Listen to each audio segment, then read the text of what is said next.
Hey, welcome to Hope Speaks 7K.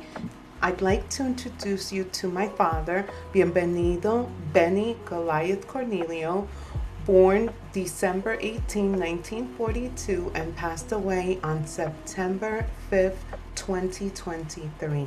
He was more than a father. He was a leader, a man of principle, a protector of his people. In the Dominican Republic, he served with power and honor, working for a government position, negotiating directly with President Joaquín Antonio Ricardo Balaguer. Yeah, what a strong name for a man they used to refer to as a quote-unquote caudillo, translated to a military dictator, or better yet, also translated as a quote-unquote strong man. Like many politicians, Balaguer was a Dominican politician, scholar, a writer, and a lawyer who was the 41st, 45th, and 49th president of the Dominican Republic, serving 3 consecutive terms from 1960 to 1962, 1966 to 1978, and 1986 to 1996. In addition, he had previously served as the 24th vice president of Hector Trujillo from 1956 to 1960. I have a recorded conversation of my dad talking about having secret meetings with President Balaguer after midnight and even 1 and 2 or even 3 a.m. in the morning, with Secret Service men guarding them, of course. As I did some research on my own, I read that Balaguer had a secret personality that was inherited from the Trujillo era, as well as his desire to perpetuate himself into power through rigged elections and widespread human rights violation. My father was regularly escorted by armed bodyguards and trusted with high-level knowledge, documents, and wealth.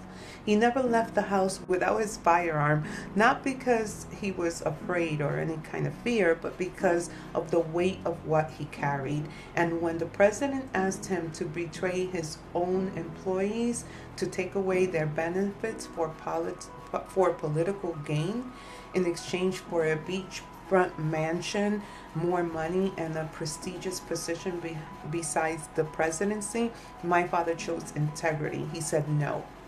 He took a business trip to New York and never returned to the role of power.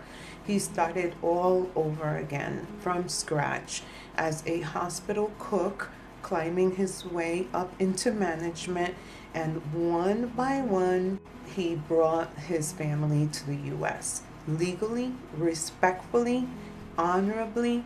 He never broke the law. He never forgot his people. And he never lost his purpose. This one's for my dad, because before he left the world, he gave me something sacred, the 7 keys, passed down from my grandfather to me, and now from me to you. These are not just keys to locks. They are a message, a spiritual inheritance. They are the truth behind heaven, purgatory, and yes, even hell. They remind us that there is accountability after death, that our actions decide our destination.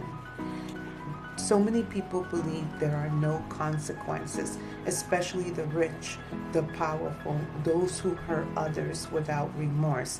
They think they can lie, steal, imprison, destroy, and walk free, but they forget the true judge is not in office. The true power does not sit in a palace or a court. The true power is God. The source, the Alpha and the Omega, the light of all justice. You don't walk through the gates of heaven with blood on your hands or hatred in your heart. We need to awaken. We must reconnect with spirit, with God, with Allah, with the universe, or simply with the truth. We are being watched. We are being weighed. And every action we take, every soul we touch matters. Thank you, Dad, for your strength, for your sacrifice, for the keys that guide me now. I will carry messages forward with truth, with peace, and with love for all people, no matter their race, religion, or politics. Because in the end, we are accountable and we reap what we sow. May you rest in peace, Dad. His mission lives on through every single person who fights for truth, peace, love, happiness, and justice for all. You must not follow illegal orders.